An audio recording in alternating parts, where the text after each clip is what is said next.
Hello, everybody. Welcome to Let's Talk Football. My name is John Halpin alongside my brother, Chris Palmer.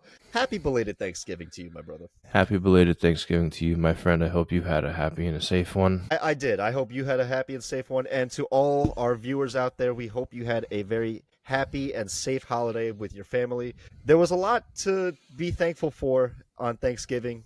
You and I, we love to talk these Thanksgiving games. But Chris Palmer, are you ready to just kind of get right into that recap, right into those Thanksgiving leftovers? Yeah, it's always fun to go look at the games from last week because it's all in prep for what's on the way. Absolutely. So before we get into the recap, I just want to remind everyone to please like, comment, and subscribe. We greatly appreciate all the support to the channel, and we hope to keep making these videos in the future. But let's go right into the recap. And last week we did have some technical difficulties. We weren't able to produce a full episode for you guys. So as we're going through this, I will be stating our picks that we had last week in real time. So Chris Palmer, you ready? Yeah, let's do it. Okay, let's start with the 1 o'clock game with the Green Bay Packers and the Detroit Lions. Last week you picked the Packers, I picked the Lions. The Packers won 31-24. I guess some Thanksgiving traditions never change, man. Lions on Thanksgiving getting gobbled up. Some things never change. Some skeletons never leave the closet. But you got to take a look at the offense of this Detroit team. They are not what they were, and they seem to be coming to a screeching halt yet again. Yeah, offense is a little banged up, and their defense is, again, just not up to the challenge. But this was a good coaching matchup for Matt LaFleur and against Dan Campbell. This is always a great matchup between these two. And both of them are still in search for playoff seeding, so we'll have to keep an eye on these teams going forward.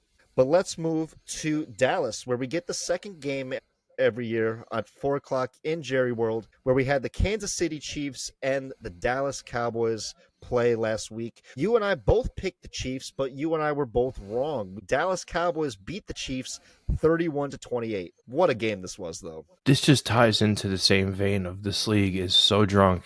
It's just no one knows what to make of themselves this year. There's maybe one or two definitive top teams in this league, and then every team is so flawed it's like, what the fuck? A good win for the Cowboys. I will say the addition of Quentin Williams really made a difference in this game. And he's a game changer. His presence on Dallas is phenomenal. And I'm glad to see that he's proliferating and having such a great season and a second life in his career in Dallas. Again, is it with his brother? No. But right now, Dallas looks to be looking like a playoff team. So that's pretty interesting to see. But we know where the story ends for Dallas. Yeah, it's pretty par for the course for them to be a playoff team. It's just a matter of if they can get 2 playoff wins. Yeah, no. If they can get 1, maybe. 2, kind of unseen. Kind of uncharted territory. Since you and I have been walking this earth, Dallas Cowboys have not had 2 playoff wins in the same season. So what I'm saying is uncharted territory. Just saying. Oh, man. Let's move to the final Thanksgiving game, and that is the Cincinnati Bengals came to Baltimore to play my Ravens. And you and I, we both picked the Ravens, but, man, we were dead wrong. Cincinnati clobbered us 32-14. 5 turnovers by the Ravens offense, 4 of them by Lamar. This was an ugly loss for the Ravens. Man, when I tell you I was, like, sulking at my cousin's house, I was, like, everyone knew I was fucking pissed. I could imagine, especially because that was the return of Joe Burrow. And to come into a deflated team like that and that be your return, it's going to be scary for the rest of the year because of how middle of the road our division is right now. Mm-hmm. An 8-win team can make the playoffs. That's the fucking scary part. 8-9 could make it in the AFC North, but right now the Bengals have their playoff hopes alive. They're 4-8 at the moment, but there's got to be a lot of things that go right and a lot of things that go wrong with us for them to make the playoffs. Both are actually pretty possible, so their playoff hopes are still alive. Right. But fuck the Bengals. Fuck them. That's right. Oh, man. Let's move to Black Friday, where this is the 3rd annual Black Friday game that the NFL has been doing. And we go to the city of brotherly love, where the Bears came to play the Eagles, and the Bears showed up, beat the Eagles 24-15. I picked the Eagles, you picked the Bears. Palmer, what did you see going into this game? I just saw consistency coming in. They've been on the same page for weeks. They've been hot. They've won 7 of the last 8, now 8 of the last 9. They've lost one game since the bye week, and Philly still has no identity in week 13. Mm-hmm. So it's identity and hot on a streak versus no identity. Good on the Bears. They're now the first team in the NFC. Yeah, which is crazy to think. Right now, Chicago holds the number 1 seed in the NFC. Who would have fucking thought? But man, Philly, again, they're not only lack of identity, but also lack of play calling, right? Their lack of diverse play calling. They just can't seem to generate a run. They can't really seem to get those gaps. And Jalen Hurts, man, it looks like he's just under duress throughout the entirety of the game. And this was a very grindy game for the Eagles. And it seemed that the Bears were willing to play that style against the Eagles. And good for the Bears because they were the ones that came out victorious in the end. But the Bears, man, it's fucking 9-3. Who would have fucking thought? Who would have fucking thought? They're a game away from clinching. Absolutely crazy. Buck wild. Let's move to Sunday's slate of games. Let's go down to Miami, where we had probably the game that no one saw between the Saints and the Dolphins. Dolphins won 21-17. You and I both picked the Dolphins to win. This was kind of run of the mill if we were expecting this kind of sort of game. Right. It was like someone's got to win at this point because no one's playing for a tie, right? Like a tie just hurts everybody, so someone's got to win at this point. So who's just going to play worse? And the Saints are just forever in a worse spot until they get out of that fucking cap hell that they're in. Yeah. I guess Mike McDaniels is just going to add another win to his coaching resume, but soon that resume was going to disappear. We'll see. We'll have to keep an eye on both of these teams going forward, especially Miami. There's going to be a lot to talk about in Miami in the offseason. Let's move to an AFC South matchup between the Houston Texans and the Indianapolis Colts. And the Texans beating the Colts 20-16. You and I both picked Indy to win, but man, that Texans defense, number 1 in the league. Absolutely crazy. It's really crazy. It's really between them and Denver for best defense in the league. It could be argued, I think, right now, in my opinion. I would argue Denver's, but Houston's is another one that's unbelievable. Here they come with some wins, man. And Indy is playing its worst football when they really shouldn't be. Mm-hmm.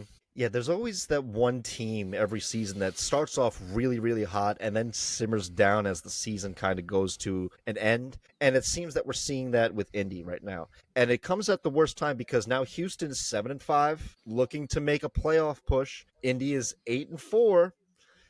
It's not that far behind. And Jacksonville, also 7-5. So right now, the AFC South is wide open between these 3 teams.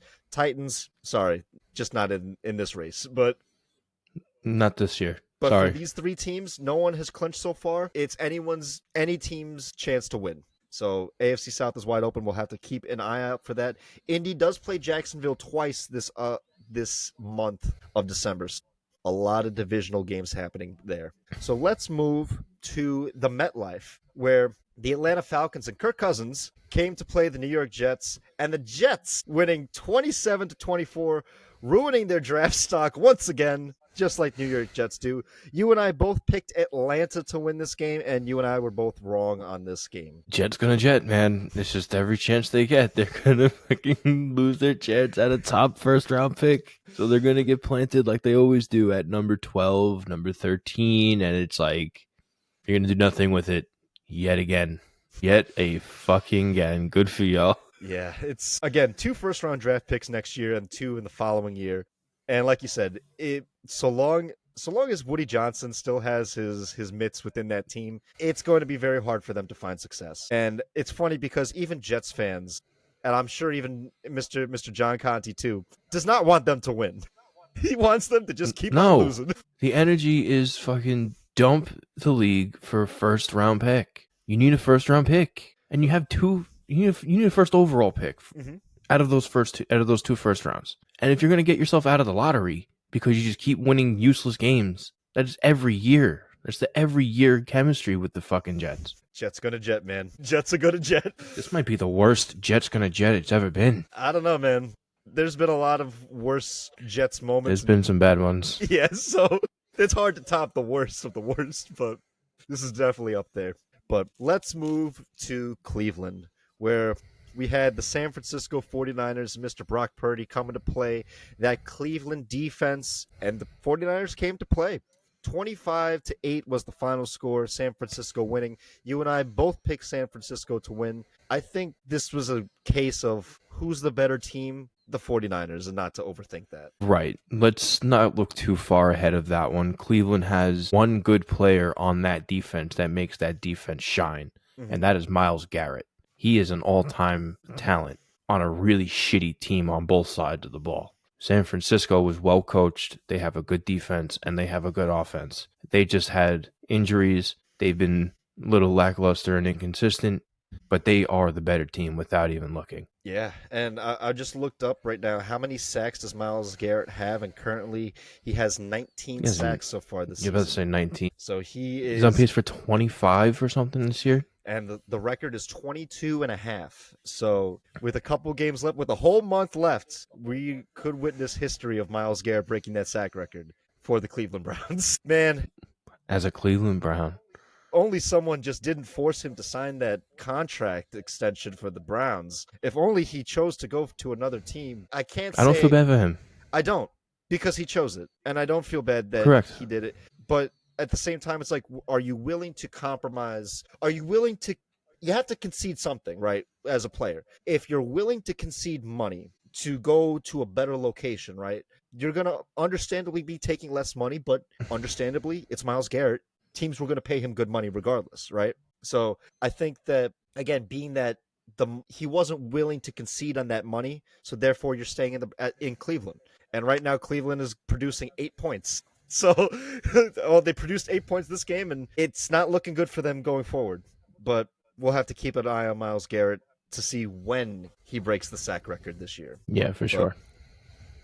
Let's move to Carolina, where we had probably the upset of the week in the Los Angeles Rams and the Carolina Panthers, and the Panthers beating the Rams 31-28. You and I both picked the Rams to beat Carolina. However, this was a great shootout between Bryce Young and Matt Stafford. The Panthers fucking confused the shit out of me. They are one of the most confusing. I cannot get a beat on them. Are they ready to win, or aren't they? They beat really good teams, and then they do shit like they're all in year one. Bryce Young just beat the shit out of the Rams. And watch, next week he's going to throw for under 100 yards and 3 interceptions. It's one or the other, and there's no in between, and that's a problem. I want to say this is Bryce Young's breakout game, because Dan Canales really found a formula to win with this Carolina Panthers team. You give it to Chuba Hubbard 18 times. You give it to Rico Dowdle 15 times. You're rushing the ball over 30 times. Bryce Young, 15 for 20, 200 yards, 3 touchdowns, no interceptions. Efficient. And I think that's how Bryce Young plays. We're not going to expect any 400 passing yard games. I think when the Panthers are running more than they're passing, they look great. But when they're passing more than they're running, they look lost. And they look like Bryce Young can't really step up into that second gear. But right now, Panthers sit at 7-6. The Bucs lead at 7-5. The NFC South. Panthers have a chance, man, to make the playoffs. Who would have fucking thought? Well, we kind of thought, but we weren't brave enough to. I thought last year, bro. I said don't sleep on them. I was thinking about them this year, but I wasn't. I know you always did that as a bold prediction, dude. If they play spoiler this year, that would be fucking crazy. That they just somehow sneak in before Tampa. Because remember, Tampa's got to deal with Baker and his shoulder injury now, so they don't have him at quarterback. Well, actually, Baker did play on Sunday. Did he? Yeah. He actually did play against the Cardinals. So, despite him, I guess, playing hurt, he's still playing hurt. Yeah. All right. In fact, speaking of Baker and the Bucs actually beat the Cardinals 20-17 in Tampa, and you and I both picked Arizona on the premise that Baker was not playing. However, Baker played, and he put on a good show. That's surprising that he would be playing. He was in a sling at the end of the game last week. Mm-hmm.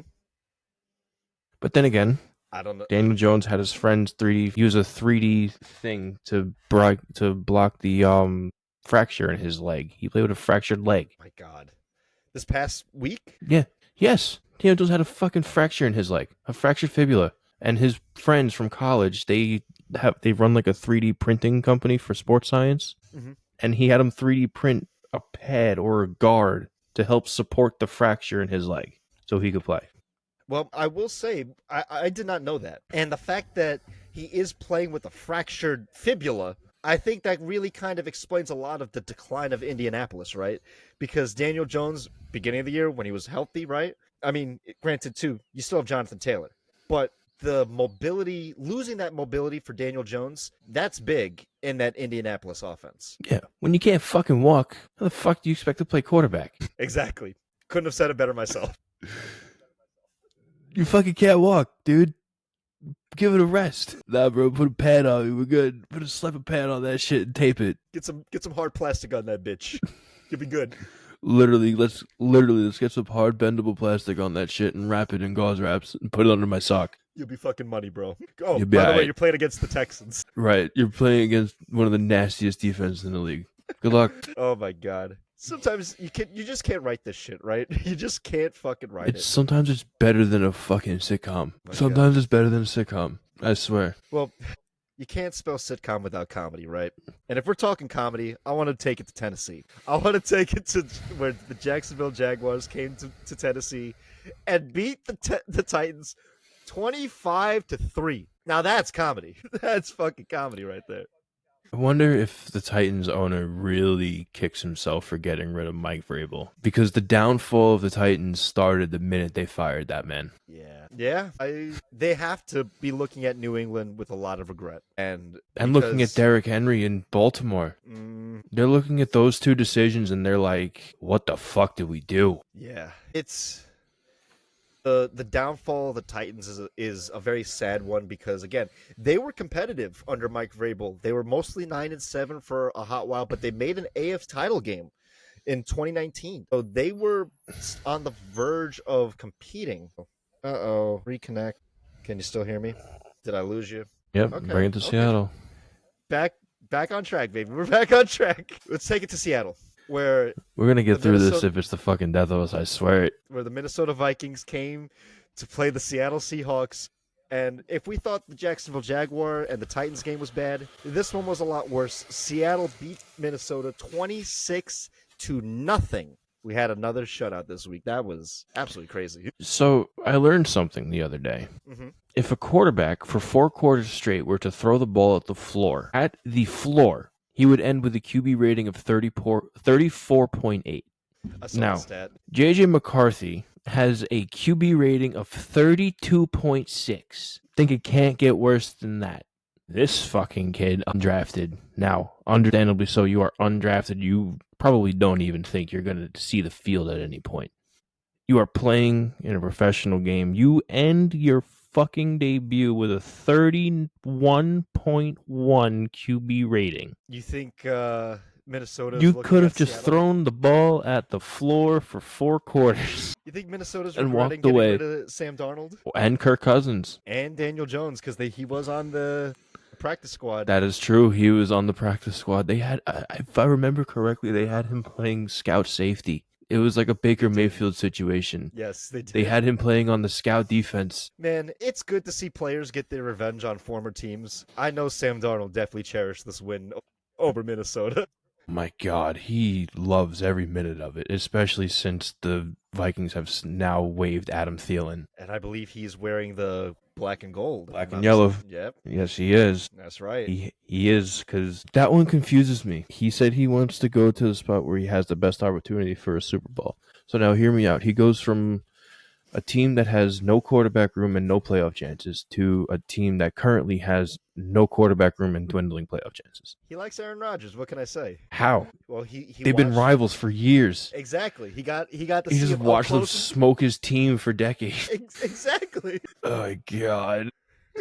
He's like, he just kept beating me when I was in Minnesota. I might as well join him. So shit confuses the hell out of me. I don't get it. I don't get it either. But since we were just talking about the black and yellow, let's go to Pittsburgh, where the Buffalo Bills came to town to play against the Steelers. And surprise, surprise, Buffalo smacked the Steelers 26-7. You and I both picked Buffalo to win.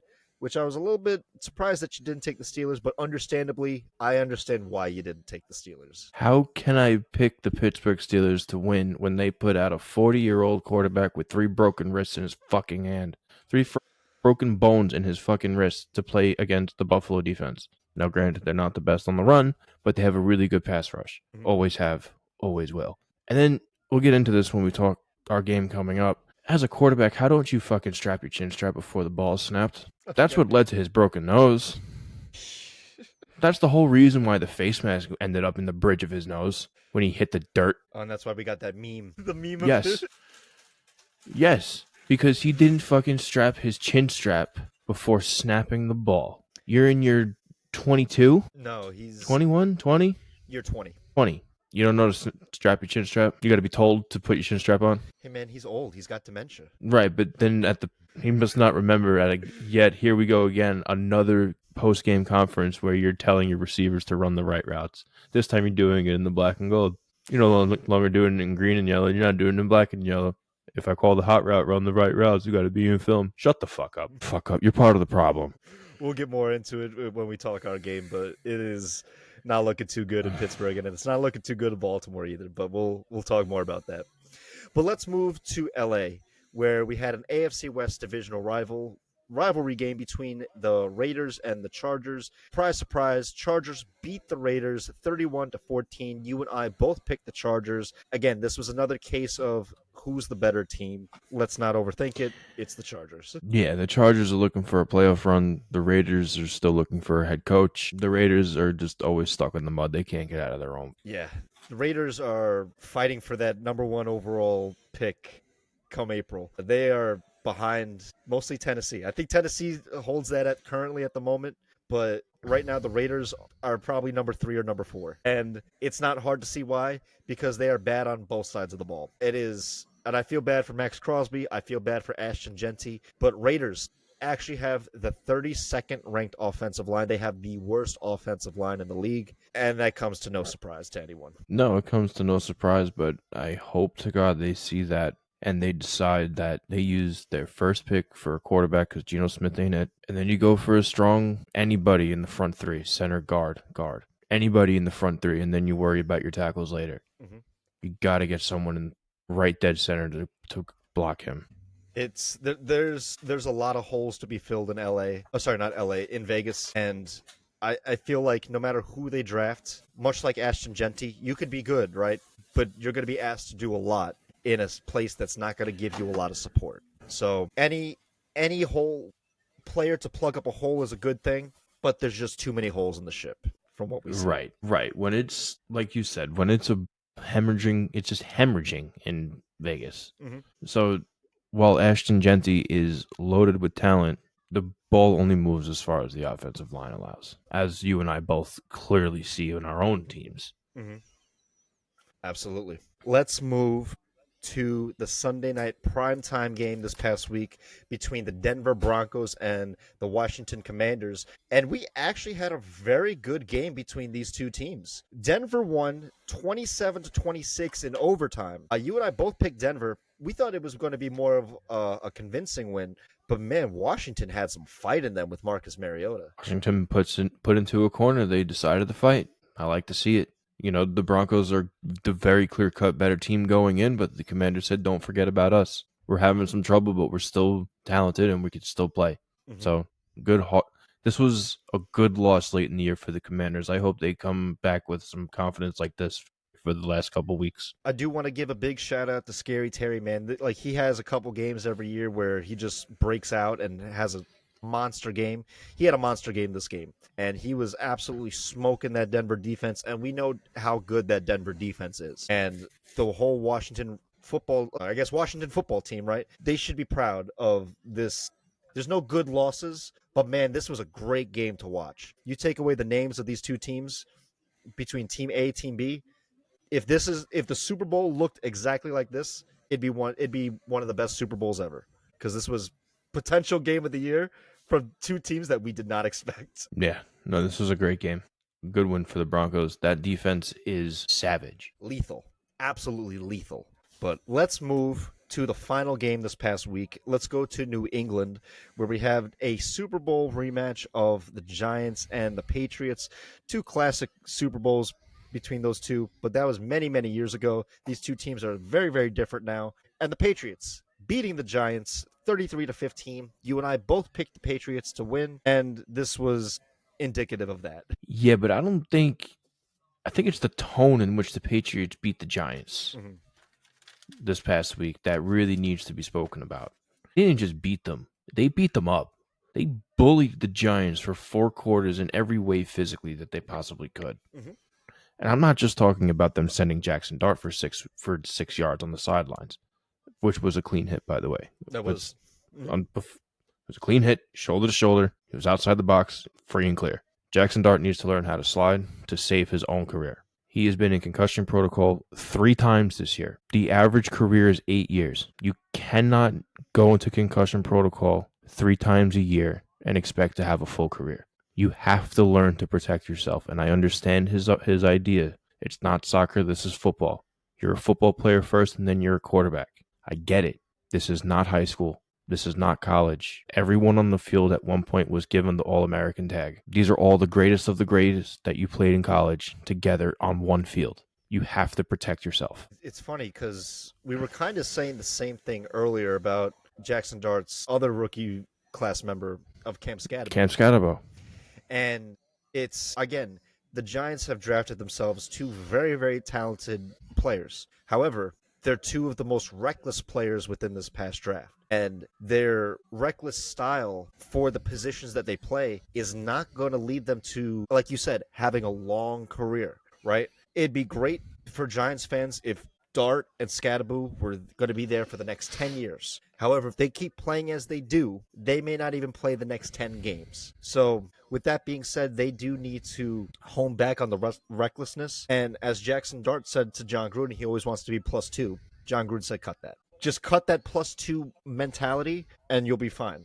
However, look, the Giants are also without a head coach at the current moment. So whoever they pick in March and April to lead their organization, that's Jackson Dart better be listening to whoever is going to be the leader of that locker room. Well, word is spreading that the man you just said is going to end up in New York, Mr. John Gruden. Buzz is spinning that John Gruden is going to make his way back to the league. God, I remember fucking year Now, one of this podcast. He got fired. Jesus. Right, he got fired for doing some dumb shit. Now, do I believe he has a great football IQ? Yes. Do I believe he is an unbelievable scout of talent? 100%. Do I believe he is a good head coach? Absolutely the fuck not. I think he could elevate himself and become one of the greatest NFL scouts of all time if he were to focus on scouting. Because he has been right on so many players that he has brought into his show and to watch film. It is fucking laughable how well he is at scouting talent. Yeah, but he's got too big of a personality to just be a scout, right? And I think that's fair. If any organization wants to get him on, it's gonna have to be like somewhere near the top. But however, like I agree with you. I don't think he'll make a good head coach because I don't think he could ever command the respect of his locker room. And just because, again, he got fired 5 years ago, that may have been a long time, right? I mean, we had a whole pandemic that happened since then, and we got 2 new presidents since then. But that still happened. That's still on the record. And how can players ever respect you if you don't respect them? And because of that, I don't think that he is a suitable candidate to lead an NFL organization anymore. But like you said, his football IQ is huge. He's one of the smartest guys in the realm of football, but I wouldn't give him that power. That's just me. But maybe Giants fans see different, and maybe John Mara sees different, but we'll have to see. But with that, that is our Week 13 recap. A lot of great games this past week, but we have one game that we want to talk this week. One game only, and that is Ravens-Steelers. And this fucking team pisses me off in the worst fucking ways. The Steelers? Yes. The Pittsburgh Steelers fucking piss me off, dude, because it's every fucking year we can never get a beat ahead of you fucking people, being Baltimore. At this point in time, the only reason why you guys have a fucking division is because of home wins. We have the same record. We have the same division record. You have a better home record. That's why the division is yours. But the reason why this team fucking pisses me off is because I gotta look back. It either happened on camera or it happened off camera. I called this fucking timeline when it comes to Pittsburgh's quarterback room. Where come at this fucking point, Aaron Rodgers would be down because of injury. Mason Rudolph's job would be in question due to underperformance, and we'd be debating on putting the fucking kid in come this game. I remember having the conversation. I don't remember if it was on camera. I think it was week 1, if I'm not mistaken. I gotta look back, because if it's on camera and I was fucking right about it being week fucking 14 that we're debating putting the fucking kid in, I'm really gonna fucking crash out. It's almost like you know this team very well. It's almost like it's been happening for the fucking past 5 years. It's almost like it happened last year with Russell Wilson. It's almost like it happened with the last 3 years of Ben Roethlisberger with 4 different fucking backups. This is the standard. This right here is the standard, is that we're looking at maybe another 10-win season at best, when the team is really so much capable of more. We are capable of more. I don't blame Aaron Rodgers for everything. I blame him for being on the field last week. He shouldn't have been on the field. Mason Rudolph, you are underperforming. I understand you're doing everything you can. In the games that you have played, you are the better quarterback, which is statistically unbelievable that you are the better quarterback right now. I think we should start the kid. I think we got to put Will Howard in, because how do you trust Mason Rudolph after the second half that he put on last week? How can you trust him? I don't trust Mason Rudolph for shit, but I get what you're Right, saying. so you can't trust Mason Rudolph. And then you have Aaron Rodgers still with fucking 3 fractures in one wrist, now with a broken nose, and now he's pointing the finger, and he's blaming the receivers for not coming to film. So now you're calling out your teammates on the podium again. It's week 14. We are currently tied for the division, split by maybe a game, because I think your home record is better than us by a game. So every game from here out for us is a fucking playoff game, and you're calling out your receivers on the podium. That's good. Welcome. Thank you for opening your baggage at the end of the year, Aaron Rodgers. You said it's not all on Aaron Rodgers. Not all on him. Who else do you hold accountable for the state of the Steelers as well? There's accountability to be had everywhere. You know what I'm saying? It's a 52-man roster, but that's also not counting the coaches. When you count the coaches, it's upwards of 57. Sometimes it's 60, depending on the coordinators. Every single person, and I'm also talking Mike Tomlin. I am also talking Arthur Smith. I am also talking Omar Khan. You are all responsible for the product that is happening on the field right now. Mike Tomlin being the ultimate play caller and the final shot caller on this team for the past 3 years, it has ran its course. I said it at the end of last year, during the offseason, and during the year this year too, that as a Steelers fan, I would be open to a healthy divorce. The way it's looking, he is going to be ran out of Pittsburgh. Never in my life, I have been a Pittsburgh Steelers fan for over 20 years. Never in my life have I seen and heard on TV them booing Renegade. That's saying something. When you can hear boos over Renegade on top of Fire Tomlin chants in the fucking crowd for who's left in the crowd because people are leaving before halftime, understand that. That is all a mix. There needs to be accountability, and there needs to be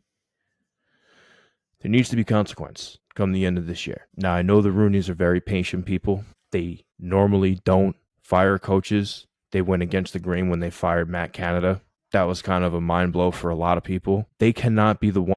Not be looking right now at the product on this field and say this is what is this is the legacy that we've been handed from our great grandfather and so forth. This is not the legacy. We are on pace to become one of the single worst Pittsburgh Steelers team ever on both sides of the ball. That is not okay. Absolutely wild to think about. While being the single most expensive defense in the league, $73 million in change. We're ranked third. And it's hard because it's like they can't seem to stop. Again, when it's hemorrhaging, right? It just keeps going, right? And it's frustrating because we've had this conversation before. Almost every year for the past 5 years around this time, where the Steelers are like, this team is not playing to its potential. Why is that? And for the last couple of years, it's been kind of a little different reasons. Like defensively, they've been okay. Offensively, they've kind of slacked a little bit, but it's mostly been offense. But this season, it's both. And it's both they can't stop anyone from scoring, and they can't match the points either. And that's the problem. And you and I, we've talked about it before with Tomlin, where to me, when he's calling plays or when he's giving the reins to his offensive coordinator, Tomlin and whomever, in this case it's Arthur Smith, before it was Matt Canada, they neglect the run game a lot. Like that is a big flaw in Tomlin's game plan where he would rather be throwing it a lot more than running it. Because right now the Steelers are the 27th ranked rushing team in the league for not only yards, but also yards per game as well.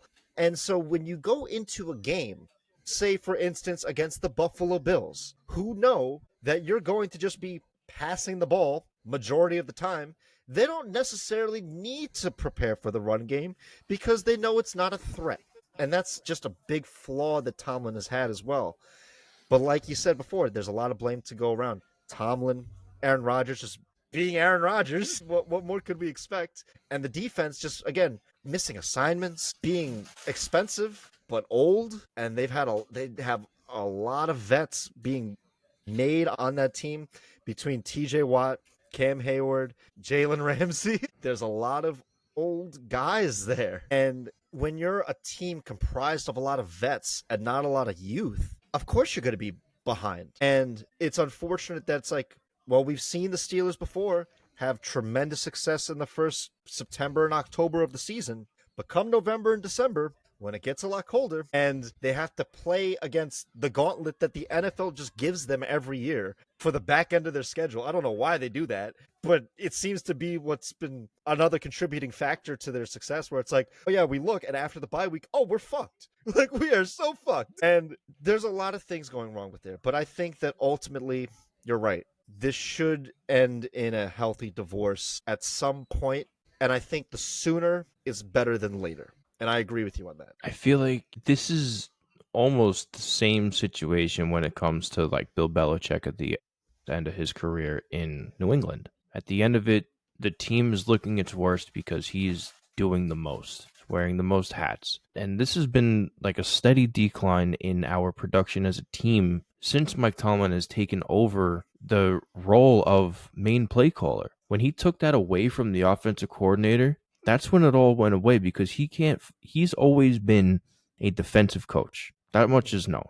He started as a linebacker coach, became a defensive coordinator, and then he became a head coach. Finding an offensive rhythm was never in his resume. So when it came time to create the offensive resumes, he learned that one by watching Bill Cowher work with his offensive coordinators and watching them form a rhythm moving down the field. He watched that happen. And then by then, the team was a well-oiled machine when he became a head coach. They knew the plays that needed to be ran. They knew it was a self-managed operation when he first came in. Then all that wore off. And again, it's you and I spoke about this off air, getting tired of the ambiguity. When you're getting called out for legitimate questions that whether you feel they deserve an answer or not, it's a credible question to at least give acknowledgement. And all you do is brush things aside and stay ambiguous and give really no answer at all. You can almost tell you're doing, as a fan, I'm doing the same thing that your locker room is probably doing, and that's I'm tuning you out. So I've heard what you had to say, and I'm over it. I no longer hear you. You're not saying anything that's meaningful. Just move on. And if it's showing on the field that that's exactly the way the team feels too, we've tuned you out, dude. Whatever you're saying, it means nothing to us now. We're just going to go out and play. So, as we were saying before, after some heavy technical difficulties, we're still on Ravens Steelers. But the worst thing that could probably happen is the Steelers beating the Ravens, Steelers winning the division, and then going on another playoff run, only to fall short because they're the Steelers. Because what that would do is that would give the team more incentive to keep Mike Tomlin. And we know what happens when they do, right? We've seen it the past 10 years with Tomlin. When no change happens for the team, that's when the standard is the standard. And the standard has been mediocrity for the last 10 years. The standard has just been good enough. And for Steelers culture, good enough is not good enough. And so, again, it's weird. It's a weird position to be as a Steelers fan where it's like you kind of want to lose because it's like, well, once Tomlin, like, say, loses that record of not having a losing record, okay, then I think people can really start to criticize him more because right now there's a lot of different things to blame. The defense, Aaron Rodgers, the lack of offense, Arthur Smith, et cetera, et cetera. But ultimately, it comes down to who's controlling the thing. Who's the ringleader? And we've said it before. It's the decision falls at Tomlin's feet. and he's got to take accountability. And he's also got a quarterback that does not take accountability. Aaron Rodgers never takes accountability for shit. But we knew that with Aaron Rodgers going into the season, right? He doesn't take accountability for shit. It's all his receiver's fault. It's never his fault. But that's Aaron Rodgers for you. I don't know what they expected this season as a once more around the sun season between the two of them. Cool, I guess. They had a couple memes that came out of it, but I don't think that that's really it. But unfortunately for them, the Ravens are just as bad this year as too. Ravens have been really fucking bad this year. This is probably the worst team the Ravens have had under Lamar and John Harbaugh. And it's the same issues with Lamar and Harbaugh the past couple years. Lamar can't get out of his own head. And the team is so dependent on Lamar to produce that when he's not producing and he's not making very fundamental throws because he's just playing frustrated, the team's not going to succeed. And we saw that with Cincinnati. Cincinnati took advantage of Lamar, capitalized on his frustration and his anger, and was like, well, we're just going to score points and you're just not going to do shit. And for a whole 60 minutes, Lamar played frustrated. And when your team is centered around one person and that person does not rise to the occasion, then that's the problem. But it's more than just Lamar too. It's also the decision making by John Harbaugh as well. Why are we not giving Derrick Henry the ball 20 times? We have a Hall of Fame running back. He had 5 carries in the first drive against Cincinnati. He had 5 carries the rest of the game. He had a total of 10 carries against Cincinnati. And that game, we could still run the ball. But why are we deciding that? Why are we choosing that? And it's the decision making from the top. As we've said with Tomlin, right? His decision making is really what's there. With Harbaugh, it's the same thing, where it's just you make decisions that are so out of character and outside of the team's strengths that of course we're going to lose. Of course we're not going to be put ourselves in the best position to win games. And we saw that on Thanksgiving. We saw that for the first 6 weeks with the Ravens, where the team was just not in a position to win for whatever adjustment that needed to be made, just outside distractions, locker room distractions, arrogance, according to Marlon Humphrey, where like teams thought that they would just roll over, or the Ravens players assumed that the teams would just roll over, but no. It's all the combination of these things that have led us to 6-6. And much like, again, with the Steelers, it's a culmination of these problems that have led them to 6-6. And that's why, again, is this the sexiest matchup this week? Probably not. But is it the most important game for both of our seasons? Absolutely. And we'll have to see what happens after Sunday. But we both stare at 6-6. And again, as we've said before, the Ravens and Steelers, they're very much mirrors of one another. Yeah, even when the mirror's got some cracks in it like this year, man, it's like we pass and fail together. It's fucking weird. When you guys are doing well, we're doing well. There's never a long period of time where one team is doing well when the other isn't. Mm-hmm. And vice versa. There is never a long period of time when one doing not well and the other one does not start playing like shit. Exactly. And again, these two coaches know each other so well. They have actually played each other more times than any other two head coaches in NFL history. And maybe that, I know right now in a lot of Steelers community and a lot of Ravens community, both are calling for the head coach to be removed. A lot of Ravens fans want Harbaugh to be fired, and a lot of Steelers fans want Tomlin to just leave. And it's funny that, again, both teams have the roster to be a successful and championship caliber team. But it seems that, again, their leaders at the top can only take them so far. And that's what frustrates the fan base, where it's like, we've seen the capabilities of the Steelers. We've seen the capabilities of the Ravens, and they want more.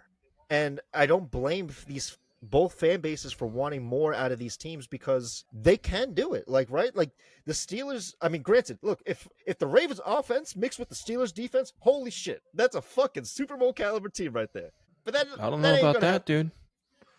Well, I don't know about that, dude. You selling our defense real well. That's a good sell on defense. We are not that good. With 31st overall defense, bro, I don't think we're a Super Bowl defense at all.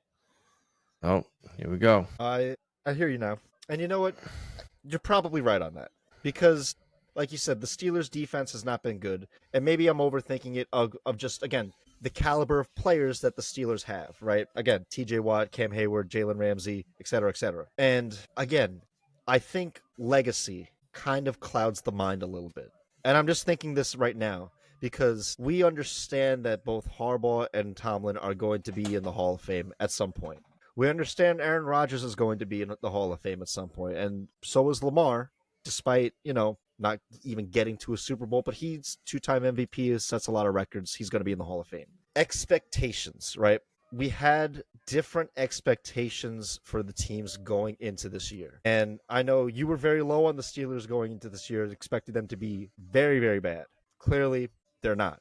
And I had expectations of the Ravens being a Super Bowl caliber team. Clearly, that has not worked out. And we both sit at 6-6, and kind of the fate and the future of these two teams not only rest on the rest of the season, but it rests on this game in particular. Because whoever's 7-6, you have that lead.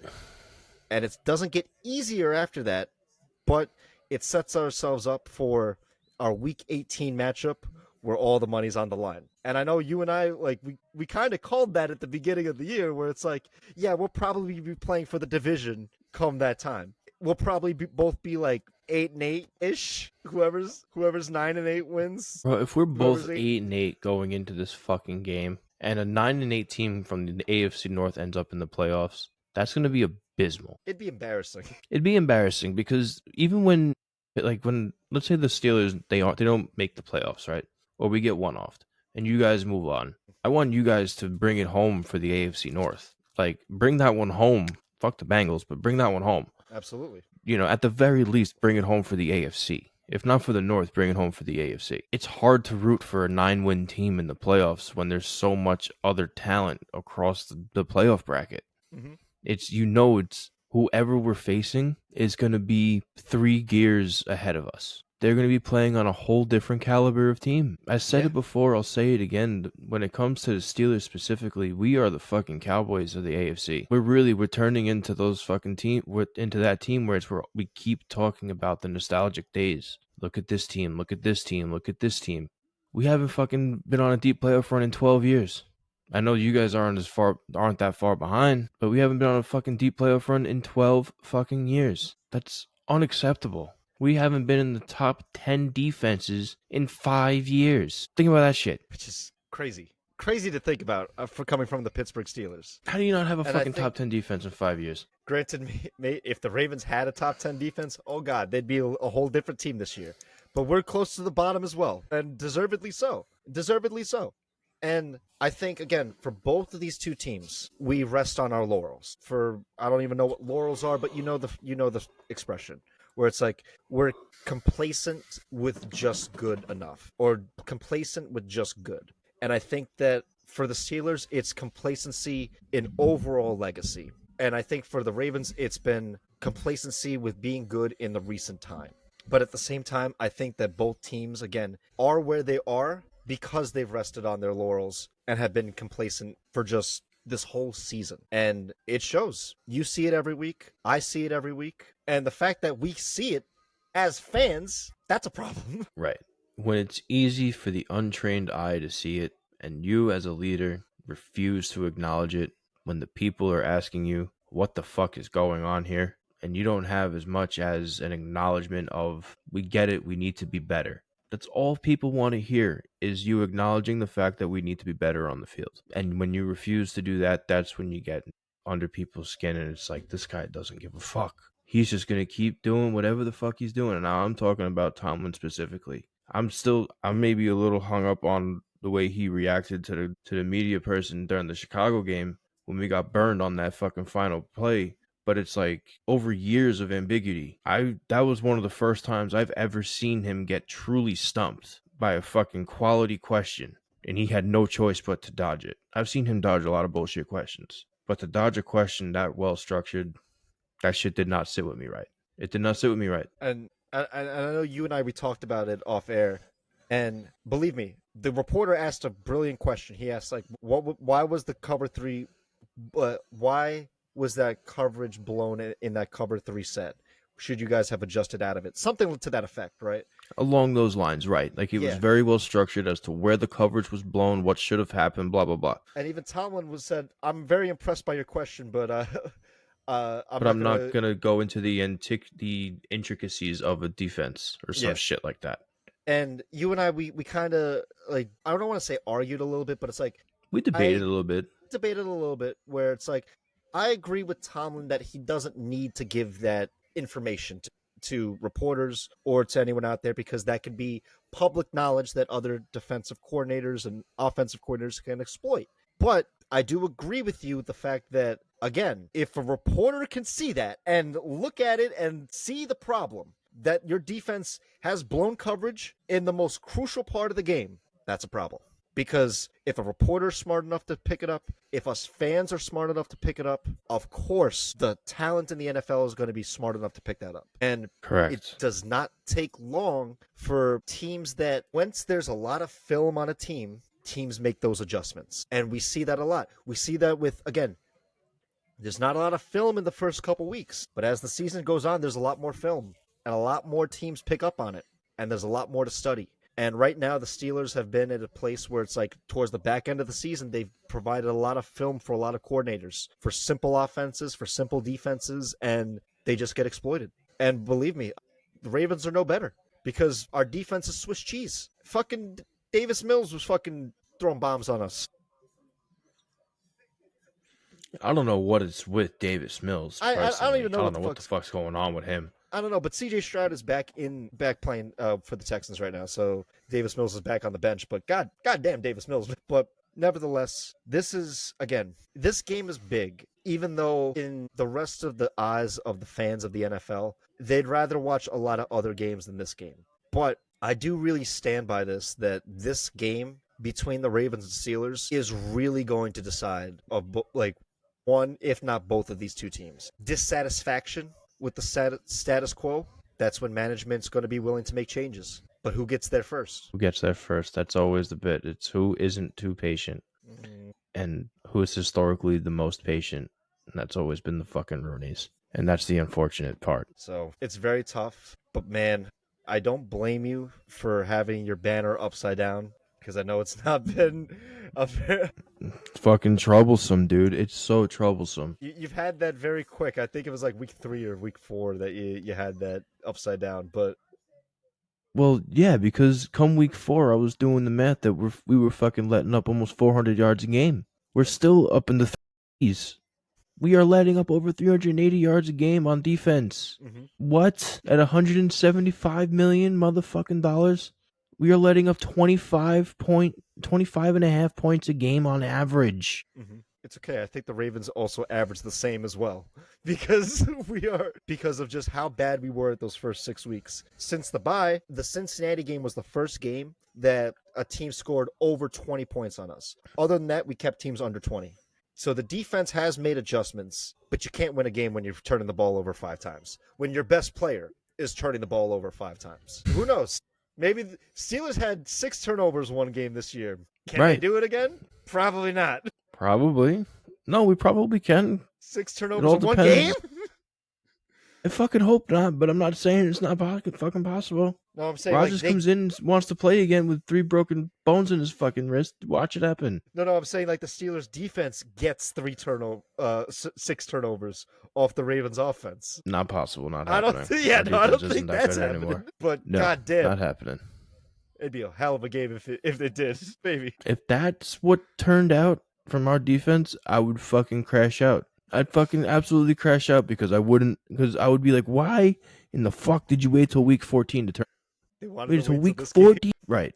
And that was what's crazy is I watched one of Tomlin's fucking conferences again this week. They asked him if he's still confident moving forward. Of course, as a coach, he's going to be confident, right? He just goes, watch. Those were hit. Watch. We're watching hanging around Mr. Aaron Tomlin. Rodgers too much, man. He's been hanging around him too much. Tomlin, we've been watching. Understand this. We've been watching for years. Nothing's changed. In fact, it's gotten worse. You keep telling us to watch, the worse it's getting. That's not a good thing. You need to show us something if you keep wanting us to watch you. I don't think anyone at this point wants to watch a 40-year-old Aaron Rodgers. Despite being Aaron Rodgers, it's not looking too pretty. But again, what did they expect? Did they seriously expect a Super Bowl run out of this? And if they did, that was delusional. because you and I and a lot of the other fans of the NFL, analysts and stuff like that, never had the Steelers as serious contenders. And if they thought they were, I mean, good for them. That's silly. It's delusional because of just how this team operates. And shame on the Ravens because, believe me, we had Super Bowl aspirations too. But goddamn, we were delusional in believing that as well. Is it still possible? Sure. Can you say the same for the Steelers? Sure, it's possible. But there's a difference between possibility and probability. Is it possible that the Steelers or Ravens make the playoffs? Sure. Is it probable? Probably not. Oh, damn. That's no bueno. Yeah, that was pretty hefty. No, that wasn't good. But yeah, no, I agree with you. I can't help but agree with you. I don't know what to make of this game, dude. Over the years, there's been so much excitement, and this year, it's just fucking frustration. It's just frustration. It doesn't feel like the inferno of a rivalry. It feels like a very, very dampened flame right now. Because, again, of just how these teams have played the last couple weeks and just what happens after week 18 does not look promising for either of these guys. No, it looks like we both could very possibly be booking trips to Cancun early. I'd rather one of us make it to the playoffs because I don't want to see the Bengals take it.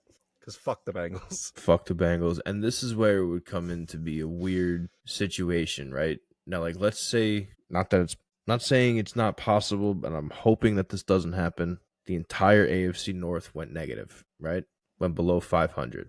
Not saying it will happen. I'm just saying that's always that possibility. Possibilities and probabilities. Is it Correct. possible? Sure. Probable? Probably not. But this The season probability is is a little higher than it. Right. The probability is a little higher than most seasons. I'm just gonna say that one as a realistic thing. A negative team should not make the playoffs. If you're below 500, you should not be a playoff team. I understand it's happened before, but what I'm saying, if there are, because now you can have a 3-team division that goes into the playoffs, right? Mm-hmm. How can you have, now let's say you have a division that has 4 teams that go above 500, whether it's one game or more. How can you tell me that team, the 4th team that went 500, how can you say they don't belong in the playoffs, but the team that is below 500 belongs in the playoffs? I do agree with you that the NFL should really redo their bracket structure of best, like, record-wise, like, just do record-wise. Theoretically, a whole division can get into the playoffs. One wins the division, and the 3 go to wild card. That is still possible. And again, say that one team that won that division would be, say, first seed. The 4th seed would be that negative team, that 8-9 team, so to speak, and then they'd have to play. And that's happened. I mean, hell, it happened last time I can remember. 2020 Washington football team at that point in time went 7-9, won the NFC East, and Brady and the Bucks were like 12-4, 12-5, or something like that. That's right. And then crushed them. You're right. There was no chance. But I'd rather one of us win this division. I don't want to see the Bengals win it. I just want to see one of us win it, and then whatever happens in the playoff happens. But it starts with this game. This very, very important game. This gauntlet's brutal. At 1 o'clock this Sunday in Baltimore. That no one's going to want to watch. I'm going to be looking at my phone because it's not going to be broadcasted here, making sure it's going right. Oh, believe me, mate, I intend to be watching, and if we're not doing anything, maybe you and I should get together, but we'll talk about that off air. Nevertheless, this should be a great game between these two teams. Expectations are a little different than they were a couple weeks ago, but we'll have to see come Sunday. So, yes, we will. With that, CP, there's a lot more I know we can talk about, but I want to make picks, especially before this connection craps out. With that being said, would you like to make some picks for Week 14, my friend? Yeah, let's see if we can get it done before this drops, huh? Let's do it. Thursday night in Detroit, Dallas Cowboys come to play the Detroit Lions. Who you got? Give me Dallas in an upset. Oh, I'm surprised. I'm surprised you're taking Dallas on that. You just rip ass? No, I have a Charlie horse. Fuck. See, you said Cowboys, and your body was like, "No, we got to punish you for that." Yeah, for real. While CP is dying right now, I do agree with you. I'm gonna take the Cowboys to beat the Lions as well. Cowboys are looking really good. Dak's looking really good, and Quentin Williams is making a big difference on that defense. Dallas with the defense looks pretty nasty.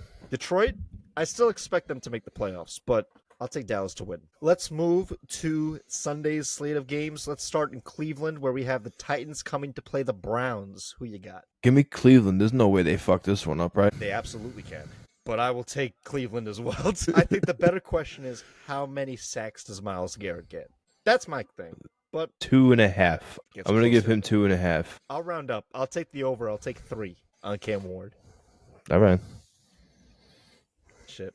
Let's also forgot to mention as well 4 teams on the bye this week: Carolina, New England, San Francisco, and the New York Giants as well. Also, last week you went 10-6 and I went 8-8 for our picks. So just wanted to put that out there. You were the big winner last week. Let's go to Atlanta, where we have the Seahawks coming to play the Falcons in the Superdome. Kirk Cousins, no Michael Penix. CP, who you got? Give me Seattle. They seem to be on a tear right now, and Atlanta still to this fucking week can't figure out what they want. I'm going to take Seattle as well. And with that being said, watch Atlanta fucking win, because I can't get a fucking beat on Right. this Can't goddamn fucking get a team. gauge on them. But They're another one. I don't know what to make of them, but I'll take Seattle to win. They look more like the complete team, the complete birds over the Falcons. Let's move to Jacksonville, where we have the first of 2 matchups between the Colts and the Jags. This was a matchup that I know Mikey and we talked about earlier on in the year, and I know he's really chomping at the bit for this one. But CP, who you got for this, Colts or Jags? This one's interesting. You know, earlier in the year, you would think it would be more of an indie, like a runaway match. I wouldn't count Jacksonville out right now. I think I have to give me Jacksonville at home. I like it. I like it. This one is tough. I think this is a lot more even of a game than I initially thought. I'm going to take Indy, but I don't think that this is going to be... I think this is going to be like a coin flip of a game, and whoever has the ball last is probably going to win. But I'll take Indy to beat the Jags. Let's go. Come on, CP, you got to wake up, man. You got to get that coffee in you, man. Let's move to Minnesota. Washington Commanders coming to play the Minnesota Vikings. Who you got, CP? Give me Washington. They at least have a quarterback. Yeah, they after last week, Washington shows they have some fight still left in them. I'll take Washington. Minnesota, man, it starts at quarterback. JJ and the undrafted guy, goddamn. I feel They're so both bad. not ready yet. They're not ready, and I feel so bad for Justin Jefferson. But I'll take Washington to beat Minnesota. Let's move to Buffalo, where we have the Cincinnati Bengals and Joe Burrow coming to play Josh Allen and the Buffalo Bills. Very different journeys for both of these teams. Cincinnati trying to keep their playoff hopes alive. CP, who you got? Give me Buffalo at home, but I think this is going to be more of a fist fight than people expect. Mm-hmm. Yeah, I think this is going to be a lot closer than people expect as well. I'm going to take Buffalo. I think that last week was the anomaly for the Bengals than it was the new standard. I don't expect the Bengals defense to get 5 turnovers on Josh Allen and the Bills. If it happens, fucking hope, right? Damn, but we shall see. Let's move to Tampa Bay, where we have the Saints coming to play the Buccaneers. I'm going to take Tampa on this. I'm not overthinking this one. Saints are floundering. I'm guessing you're taking the Bucs as well? Yeah, I'm going to take the Bucs as well. This one should really come to no surprise to anybody. Okay. Now, let's do it. Let's move to Baltimore, where we have our game of the week. CP, I'm taking my Ravens. That comes to no surprise. I still have faith in them that we can win this division, but I want to know, who do you got for this one? I'm going to stand with Pittsburgh on this one. I stand with Pittsburgh. Sometimes I don't always think they're going to win, but I will be a Pittsburgh Steelers fan forever. So I stand with them, even though they fucking piss me off. Man, this is going to be a good one. Let's move to the MetLife, where we have the Miami Dolphins coming to play the New York Jets in an AFC East divisional game. CP, who you got? Game that means nothing. Both teams not making the playoffs. Jets are going to spoil another high first-round pick. Give me the Jets. I am also going to take the Jets. Not so much. I think it's because of when they play. in the cold weather. Tua does not do good in the cold. Correct the mundo. So I'm going to take the Jets. Initially, I was going to take Miami, but I'm thinking to myself, like, no, wait, it's been a little colder lately. So I know that definitely affects the players. Let's move to Vegas. Denver Broncos coming to play the Las Vegas Raiders. I'm going Broncos. I'm guessing you're going Broncos too. Yeah, and I want to see how many sacks that defense gets in a game. What are they I at wanna right see- now? For the season? Do you know? Let me look real quick. Hold on. At the risk of everything shutting down. And we were doing so good. It's funny because Yeah. Denver's defense is leading the league in sacks. However, the Houston Texans defense is the number one team in scoring defense. So they give up the fewest amount of points compared to, say, Denver's, which just really stifles quarterbacks. They have 49 sacks so far. Okay. It seems that they slowed down their pace from earlier on in the year, which is Yeah, fine. a little bit, but But- that's fine. But that's still impressive. 49 sacks so far this season. I expect Still them to got a get ways 5 to this go game. too. Listen, they get 5. That is going to put them right back on pace to go match that 85 Bears record. Against that 32nd ranked offensive line. Yeah, I Field think day. they're gonna get some sacks. It's going to be a field day. It's not going to be pretty. Let's go to Arizona, my friend. Los Angeles Rams need a bounce back game, and they're looking to play the Arizona Cardinals and Jacoby Brissett, who still has a lot of fight left in him. CP, who you got for this one? You have to give me the Rams. Matt Stafford is playing on a different level than just about everybody in this league. Yeah, I'm going to take the Rams as well. And despite him breaking his, I guess, record of consecutive games without an interception, he did have an interception last week against Carolina. I still expect him to still be on pace and still, again, play at an elite level and be probably the MVP of the season. So he's just playing that well. I'll take the Rams. Let's go to Green Bay. This one is really good. Chicago Bears coming to play the Green Bay Packers. CP, who you got? Isn't Chicago home? Coming in Green Bay. It's in Green Bay. Give me Chicago with the upset. Is it an upset for a number one seed? I think that would still be an upset for like rival's sake. Again, that's history undoing itself. Mm-hmm. You know what I'm saying? Green Bay's made a history of lumping up the Bears. If they come in and lump up the Green Bay Packers right now while leading the number one seed in the NFC, especially let's say that was a clinching game, that would say something. I would say something. Oh man, this is tough. Again, this is the historic rivalry in the NFL between the Chicago Bears and the Packers. I'm gonna take the Packers on this one. Hey, it's all right. I'm impressed with what the Bears have done this season, but personally, I don't really buy into them as long-term sustainability. They're great on script. They're not good off script. But that Packers defense is just so good. I'm taking the Packers on this one. Hey, you're not wrong with that. Speaking of defenses, we have the number one defense, the Houston Texans, going to Kansas City to play the Chiefs for the Sunday night primetime this upcoming week. This should be a really good game. CP, who you got for this one? In Arrowhead, In Arrowhead, primetime. I think you're going to have to give me the Chiefs on that one. Chiefs at home on prime time at the end of the year. Yeah. In you're gonna a have to give me must-win game. in a must-win playoff game. Yeah. You're going to give me the Chiefs on that one. I'm surprised. I was kind of thinking you were going to go Houston on that one. No, you got to remember it's when you play them. That's true. I'm also going to take the Chiefs as well for pretty much the same exact reasons that you said. Must win in Arrowhead, under the lights, and they have to have it if they have any chance to make the playoffs, because right now the Chiefs sit at 6-6, but they are looking. And they're out. But if the playoffs were to end today, they would not be in it. So they need to win this game. Finally, last game of the week, Philadelphia Eagles coming to LA to play the Chargers. This should be a good one. Who you got, my friend? This one's tough. Give me the Chargers at home. I think they have a little more sustainability when it comes to who they are as a team. Again, the Eagles just look lost right now when it comes to executing plays, making more dynamic plays called throughout the game. And just as a whole, they just look lost. This is tough because it's two teams right now with great quarterbacks, fantastic quarterbacks, despite Jalen Hurts getting a lot of criticism. But they can't generate a run game for various different reasons. The Chargers, their whole running back room was decimated with injuries. The Eagles can't call and develop run plays on the field. In LA, I'm going to take the Eagles. Not confidently, but I think that if the Eagles are to get back on track, they have to do it, and they have to show the world that they can. And what better way to do it than in LA? But goddamn, this one I think is going to be very, very close. All right, guys. There you have it. Steelers Ravens, round 1 of the year. There's our picks for the week. This should be a unbelievable week. There are so many good games. Please leave a like, comment, subscribe. Playoffs are right around the corner. Teams are about to start clinching. Pay attention, man. The bracket's about to change. We'll see you guys next week.